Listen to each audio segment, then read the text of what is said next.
Mariah didn't take Dominic in a single reckless minute. It was the end result of weeks months of her mind being worn down by the feeling that she was losing control, being pushed to the margins of a family she had always believed she still belonged to.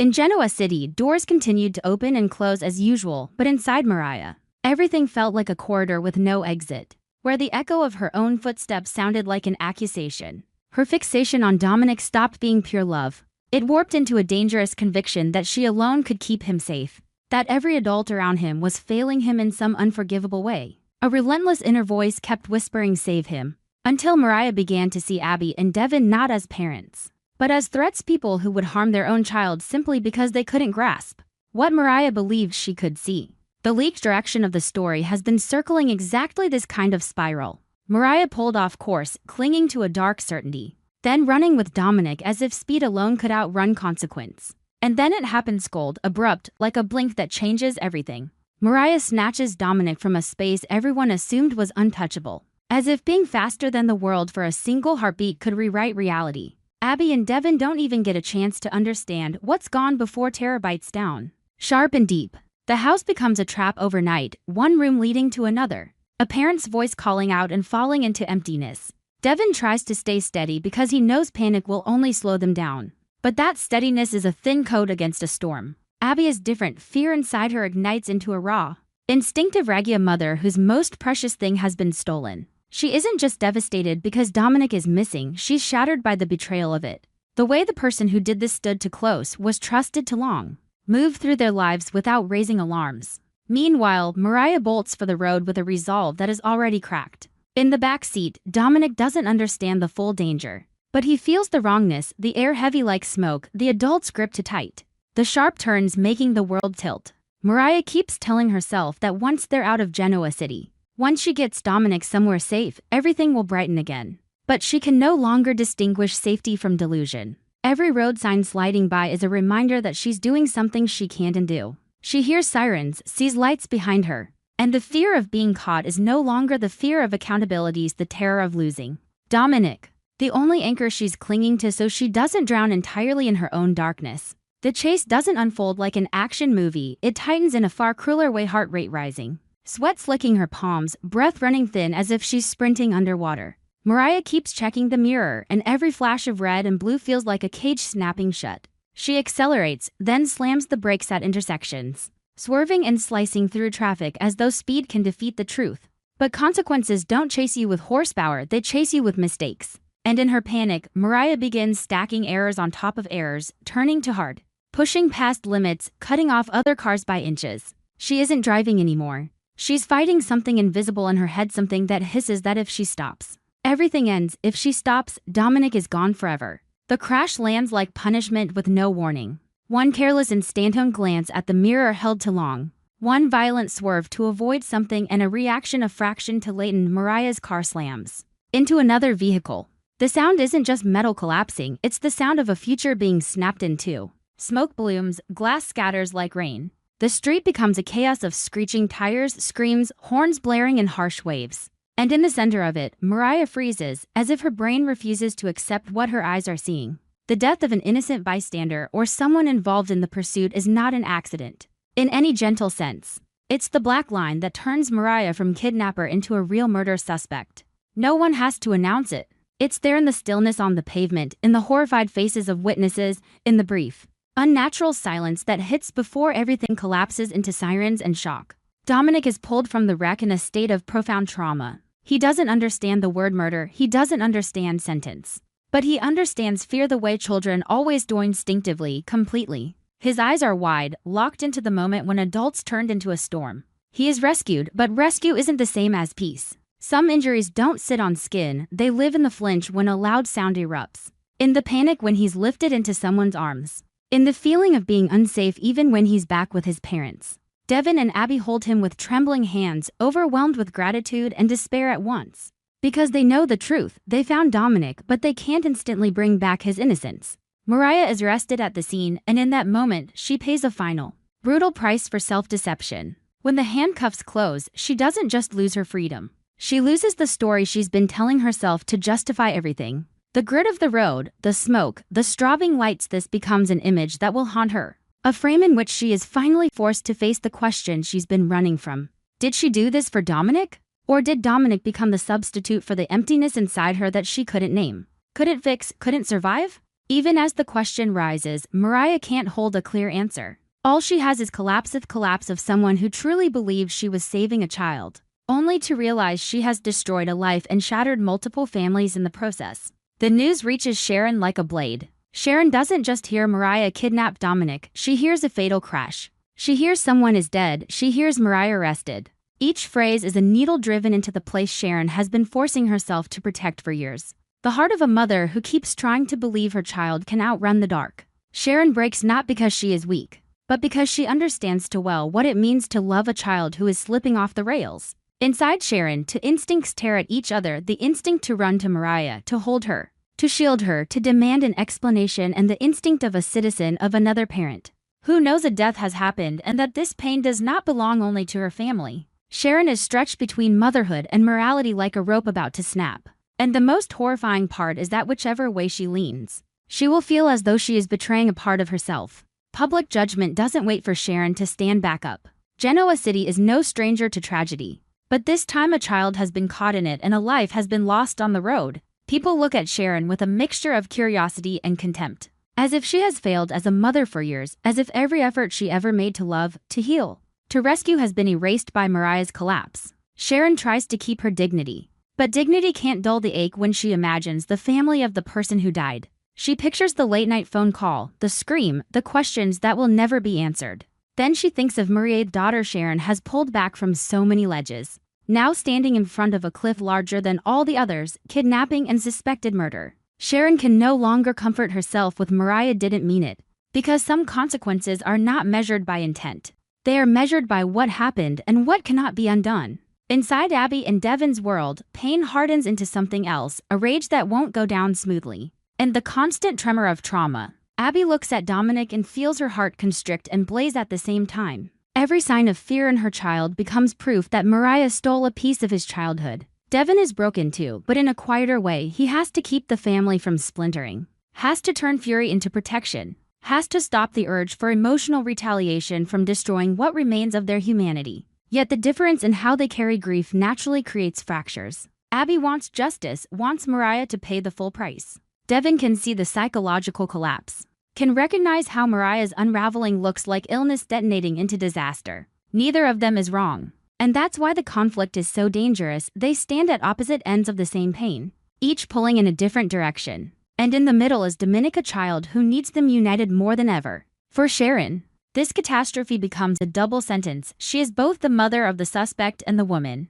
forced to stare straight at the death caused by her daughter's actions. Sharon searches for a path between two impossibilities. If she defends Mariah too fiercely, she will be branded morally complicit. If she turns away, she will tear her own heart apart and may push Mariah deeper into despair. Sharon also understands that Mariah is not just facing a courtroom. Mariah will face herself in the long nights of a cell, where every sound can become the echo of impact, where the crash will replay like a film she cannot shut off. Sharon wants to believe her daughter can wake up, can feel remorse, can recover. But the ruthless truth is this: remorse doesn't resurrect the dead, and recovery doesn't erase a charge once it has taken shape. Mariah's future sinks like the sky before a storm. Kidnapping alone is enough to lock the doors of freedom for years. The death during the pursuit drags everything into a harsher, darker realm. Mariah may be framed as a danger to society, as someone who turned a public road into a weapon. Each step of the legal process will carve a fresh wound, the news repeating footage of the scene, cold analyses of speed and fault, headlines that transform Mariah into a monster. And behind all of it, Sharon will have to live with the fact that no matter how fiercely she loves her child, she cannot control her child's choices. She can only bear the consequences alongside her, watching for her, suffering with her, and never being allowed to forget. The Newman and Winters families don't just grieve because of loss and trauma. They grieve because trust has been smashed. In a town where secrets and sins always lurk in the shadows, trust is one of the few things that keeps people standing. Mariah has done something that cannot be repaired. She stole a child's safety. and pulled a death into the wake of that choice, forcing everyone around her to ask what signs they missed, what warnings they ignored, where they trusted the wrong place. When tragedy strikes, people look for secondary culprits, one who didn't notice, the one who didn't intervene, the one who didn't tighten the rules. Sharon is dragged into the center of that storm, both a victim of public prejudice and a woman forced to interrogate her own conscience. And the clearer Sharon becomes, the more she suffers. Because she knows this, she may have sensed the fractures, may have felt the instability. But she chose hope instead of decisive action. Chose to believe everything would calm down on its own. Sharon's hope saved Mariah before. This time, hope was not strong enough to stop disaster. That's why what happened isn't merely a traffic accident. It's the detonation of layered wounds stacked on top of each other, Mariah's obsession, Abby's primal protectiveness, Devon's attempt to control the uncontrollable, and Sharon's heart stretched to the breaking point. Dominic comes home, but he brings a new fear with him. Abby and Devon keep their child, but they may lose each other if they can't find a way to understand one another. Sharon still loves her daughter, but she is forced to see her daughter as someone responsible for a death. Every family stands in front of a problem with no beautiful answer, only answers that hurt less than the others. And just when everyone believes the tragedy has hit rock bottom, another detail begins to rise like oil spreading across water during the investigation. A fragment of data or footage from the scene is something Sharon is not emotionally prepared to face may suggest that the seconds before the impact were not as simple as one careless mistake, but looked like a targeted panic response, as if Mariah saw, or truly believed she saw, something blocking her path beyond the police. Sharon stands in front of the screen, her heartbeat slipping out of rhythm, realizing that if that detail becomes public, the next question will no longer be how many years Mariah will be sentenced to. The next question will be who Mariah was running from, or what and why Dominic became the price that all of them are now forced to pay. Mariah's disappearance didn't feel like a simple impulsive runaway or a temporary act of defiance. It felt like a slow, invisible fracture spreading beneath the surface for so long that by the time Sharon and Nick realized it had opened wide enough to swallow everything, they no longer had the luxury of asking what signs they missed. In Genoa City, the street still looked familiar and the storefront lights still glowed. But inside Sharon, the world shifted into the color of a nameless dread. The kind that only appears when a mother senses her child slipping out of reach in a way that can't be pulled back with words. Mariah had been unstable for a while. Her silences weren't ordinary exhaustion anymore, but a withdrawal that looked like something inside her was dragging her downward. Recent developments have been pushing the story toward exactly this kind of danger. Mariah sinking deeper into a volatile mental state, making every next move both unpredictable and frightening. Sharon and Nick weren't only afraid that Mariah might hurt herself. They were afraid of what Mariah might do in a panic. Afraid of how a mind losing balance can twist reality into threat and turn self-defense into devastation. The search started like a race against time, but the farther it went, the more it felt like a race against the past. Sharon and Nick clung to every small scrap of information, every vague trace, because they understood that Mariah was in a condition where being one step late could make everything permanent. That fear wasn't just about Mariah's safety, it was about the way panic can create consequences. Even Mariah might not be lucid enough to understand. Nick tried to stay calm, but his calm had the taste of painful restraint, as if he was forcing himself not to picture the worst-case scenario. Sharon, despite having survived too many lost and found chapters before, still couldn't get used to this particular feeling, the sense that her daughter was no longer standing on the side of the light, and that even a mother's love might not be enough to function as a flashlight in the darkness. The trail pulled them away from familiar neighborhoods, away from crowds and the false comfort of someone will see something. As Sharon and Nick moved toward the outskirts, the landscape thinned. The air grew colder, quieter, and that quiet made Sharon's heartbeat hammer like a warning. An old, weathered cabin appeared like a forgotten memory of the town isolated beyond the main roads, as if someone had chosen it precisely to vanish. Sharon stepped inside with a hope that felt inseparable from terror, because hope meant Mariah might be there and terror meant that if Mariah was there, what condition would she be in? Nick studied every detail, trying to be an anchor, but he felt it too. This place wasn't only a hideout, it was the kind of place where secrets are stored. They found Mariah's personal items first, things so familiar that Sharon's throat tightened.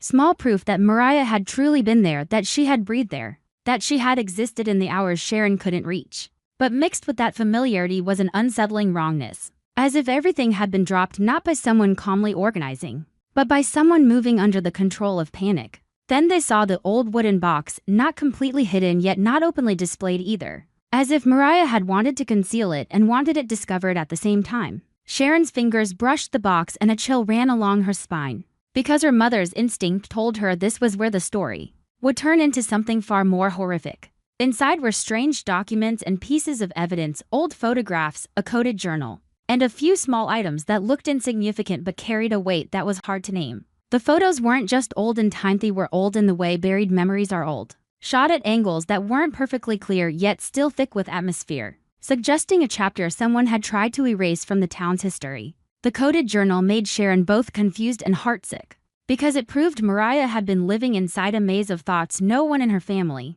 truly entered with her. The symbols and unreadable lines felt like a cry for help strangled mid-breath, like Mariah feared the truth and was also being pulled toward it. Sharon didn't want to believe her daughter could be connected to anything soaked in blood, but the mere existence of the box made that belief tremble like glass struck too hard.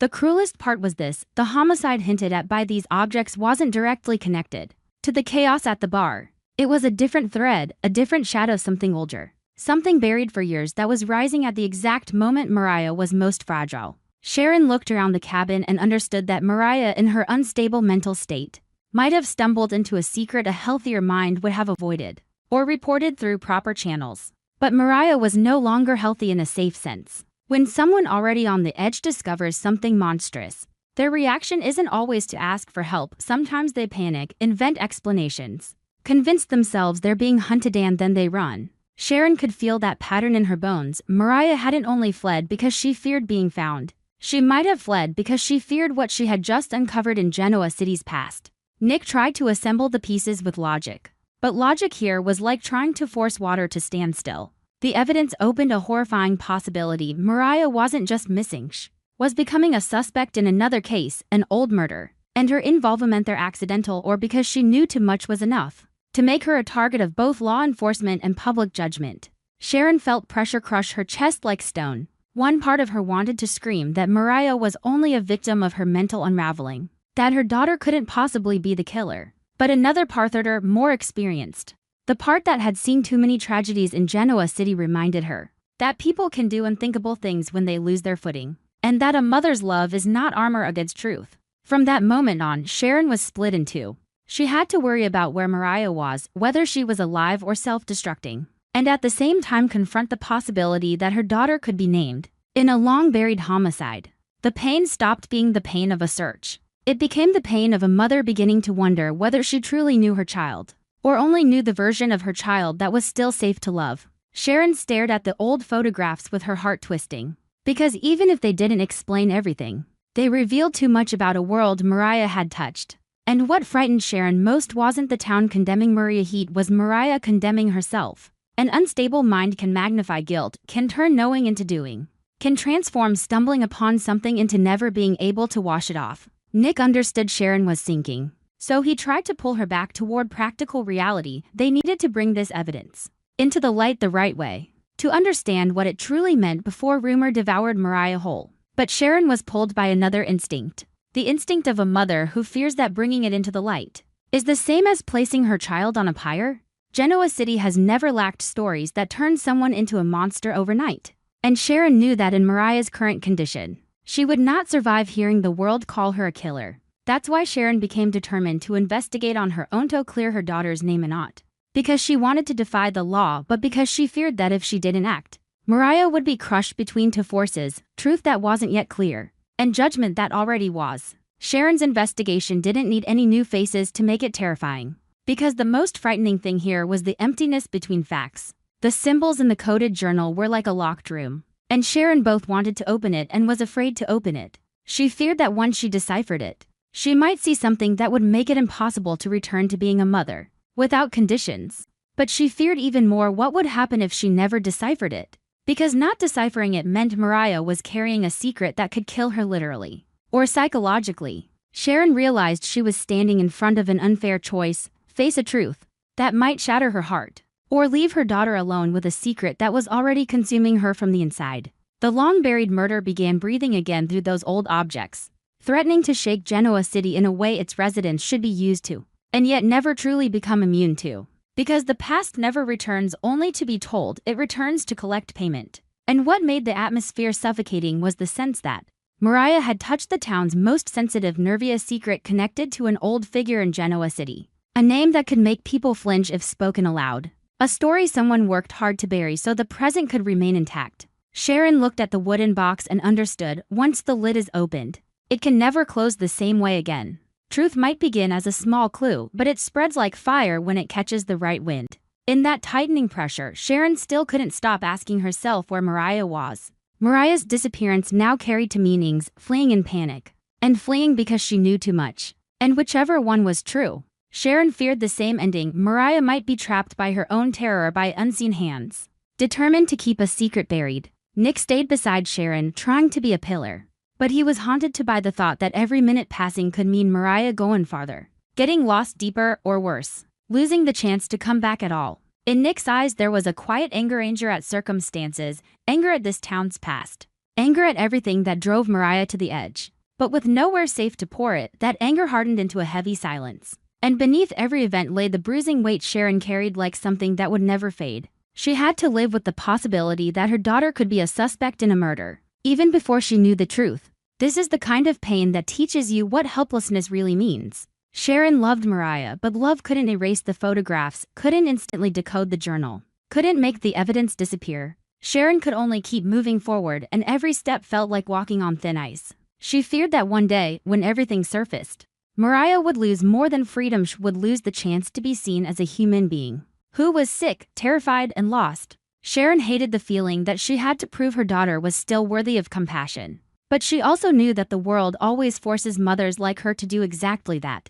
I have to admit that when I picture Sharon standing in that cabin, fingertips brushing those old photographs and that cold wooden box, I feel something in my own throat tighten, like Genoa City's tragedy stops being television and becomes a long, unending exhale. Some stories hook you because of mystery, but others haunt you because you sense that no matter what the truth is, someone will be crushed beneath it. What unsettles me most here isn't the question of whether Mariah is guilty or innocent, it's whether Mariah still has the strength to live long enough to hear the answer. And just as Sharon thinks she's finally gripping one end of the rope that might pull her daughter back, a small detail in the coded journal seems to fracture open like a crack in a wall, hinting that Mariah didn't only accidentally learn the secret, but may have been guided toward it for longer than Sharon ever imagined, and forcing Sharon to realize the next search won't be about finding a missing daughter anymore, but about reaching Mariah before Genoa City's past can swallow her whole. On our TV Spoilers channel, I always seek content inspiration for each video by compiling short video clips to analyze